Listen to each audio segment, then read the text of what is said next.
Na watazamaji, kuna hali ya wasiwasi ambayo inaendelea kushuhudiwa kule jijini Nairobi, huku maofisa wa polisi wakiendelea kuwakamata waandamanaji wa maandamano ya Sabasaba ambayo yalikuwa yanaadhimishwa siku ya leo. Kabla sijaendelea kuwafahamisha kwa kiundani watazamaji wangu, ningependa kukuomba uweze kulike hii video na pia usubscribe ndipo kwa kwanza kuzipata habari punde tu ninapozichapisha. Na watazamaji, leo ni siku nyingine ambapo wananchi wanaingia kwenye maandamano bila uwepo wa Raila Amolo Odinga. Lakini hata kama Raila Amolo Odinga hayupo, kuna viongozi ambao wamekuwa na Raila Amolo Odinga kwenye safari ya kuikomboa nchi ya Kenya, kwenye safari ya kutaka demokrasia, kwenye safari ya kutaka katiba mpya ikuje hapa nchini Kenya.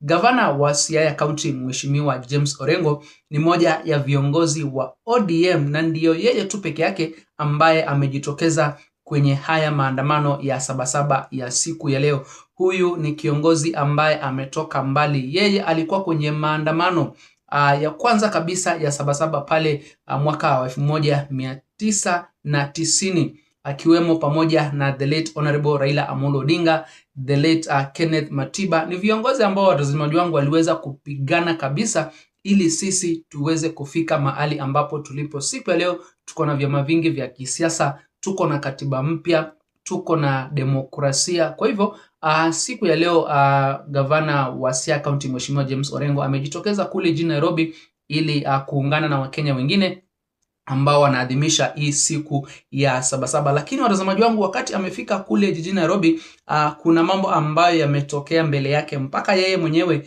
akaamua kuondoka, kwa sababu maofisa wa polisi walikuwa wameanza kuwakamata waandamanaji ambao walikuwa karibu na yeye, na kwa kufanya hivyo yeye akaamua kuondoka kwenye haya maandamano. Nataka nikupeleke kule jijini Nairobi na mtazamaji wangu uweze kujionea vile hali ilivyo sasa hivi, huku maofisa wa polisi plain cloth police officers wakiendelea kuwatia mbaroni waandamanaji ama yoyote ambaye anaonekana kujiunga na haya maandamano ya siku ya leo. Kama vile ambavyo nimekufahamisha hapo awali, ni kwamba waandamanaji ambao walikuwa wamefika pale Jogoo House walikuwa kwenye jengo la Deputy President wameweza kukamatwa na kupelekwa vizuizini. Haya maandamano ya siku ya leo watazamaji wangu ni kama ni maandamano ya maofisa wa polisi, kwa sababu hata nimekuja kugundua kwamba watu wengi hawakuwa na haja na haya maandamano.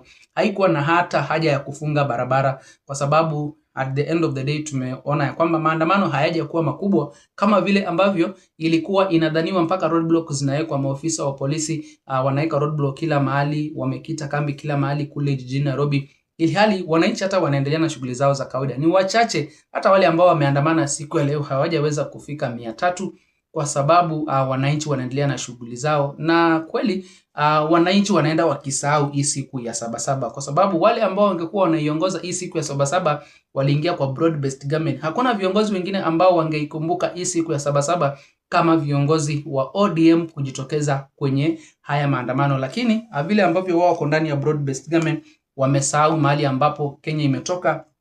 Wamesahau mambo ambayo baba Raila Amolo Odinga aliyapigania, mambo ambayo yameweza kutengeneza hiki chama cha ODM. Chama cha ODM kimependwa kwa sababu ya baba Raila Amolo Odinga, vile ambavyo amekuwa akiwatetea wananchi, amekuwa akisimama na wananchi. Lakini unaona hawa ambao wanaongoza ODM sasa hivi, usaliti wao unaendelea kuwafanya supporters wa baba Raila Amolo Odinga waendelee kujitenga na chama cha ODM. Hebu jione vile hali ilivyo sasa hivi kule jijini Nairobi watazamaji wangu, huku waandamanaji wachache wakiendelea kujitokeza kuadhimisha hii siku ya Sabasaba. Kabla sija kuikia video mtazamaji, nakumbusha tena uweze kulike hii video na pia usubscribe ndipo kwa kwanza kuzipata habari punde tu ninapozichapisha.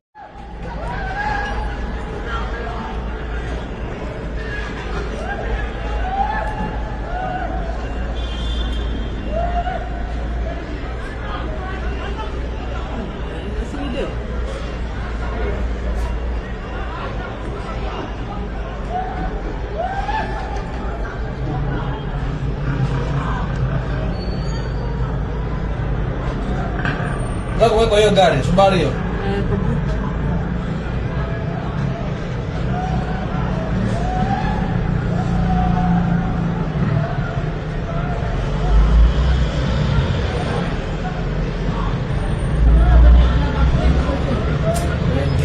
Ndio, anazunguka hapa ni yao tu.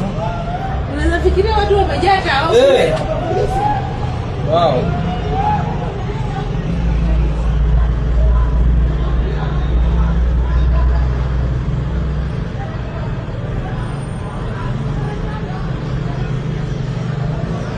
Unachukua hiyo gari ya namba plate.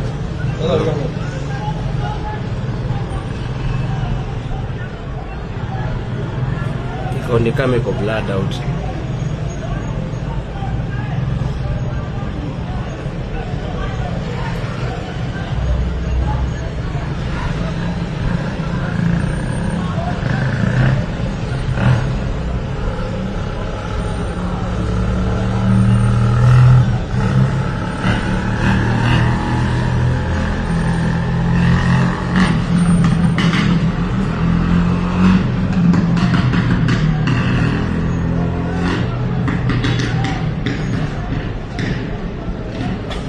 Unajua kama washinda. Oh, blue. Washinda. Unaona huyu?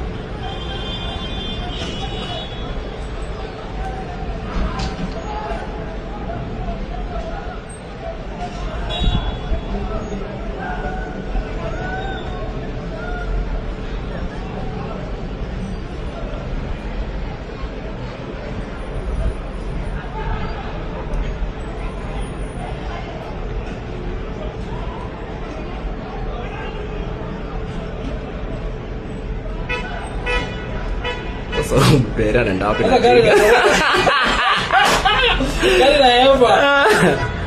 Gari na yamba imebeba na bunduki yake. Waachilie kijana. Hii ni Tiguan. Ona mmoja ameingia ndani ya gari.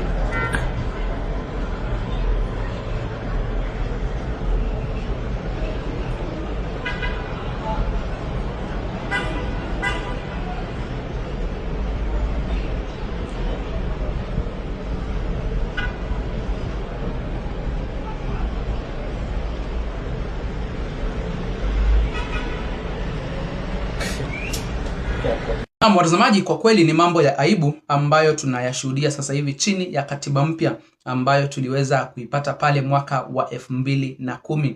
Unaona bado maafisa wa polisi wanatumia nguvu zaidi kuwakamata wananchi, wanawapiga wananchi, wakati wananchi wamejitokeza kwa maandamano ya amani ya kuadhimisha siku ya Sabasaba. Hakuna makosa ambayo wananchi wamefanya. Hata wale ambao wamekamatwa siku ya leo, unaweza kushangaa watakuja kuachiliwa bila mashtaka yoyote. Hakuna fujo ambayo wameleta, hakuna ghasia ambazo wameleta kule jijini Nairobi, hawajaguza mali ya mtu, hawajaharibu chochote cha mtu, lakini wao tu kujitokeza ni jambo ambalo serikali ya Kenya Kwanza haitaki kuona hivyo. Haitaki kuona mtu ambaye anataka kuleta mambo ya maandamano ama kuleta kumbukumbu za mambo ambayo yamekuwa yakifanyika hapa nchini Kenya.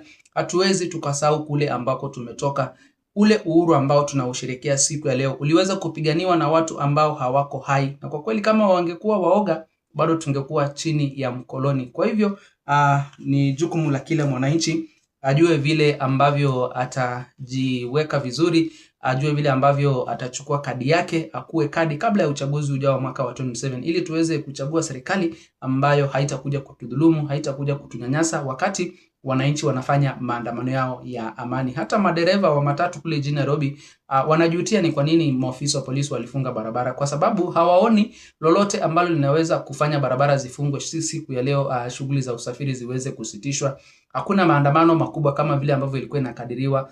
Hata kule jijini Mombasa, watazamaji wangu, nimefurahishwa na maandamano ya kule Mombasa. Maafisa wa polisi wako pamoja na waandamanaji, wanawekea ulinzi. Hakuna fujo, hakuna mtu anaharibu mali. Lakini unaona hapa jijini Nairobi, ukijaribu tu kujitokeza, wewe unakamatwa, unawekwa ndani ya Subaru, umepelekwa mahali ambapo hata hakujulikani kama umepelekwa police station ama umepelekwa wapi. Ndivyo hali ilivyo sasa hivi kule jijini Nairobi, watazamaji wangu, lakini msiende mbali kwa sababu nitazidi kuwaletea hizi habari vile ambavyo zinaendelea kutendeka kule jijini Nairobi. Kabla sijatamatisha watazamaji wangu, na wakumbusha tena msubscribe hapa BM Daily Politics, ndipo mko kwanza kuzipata habari punde tu ninapozichapisha.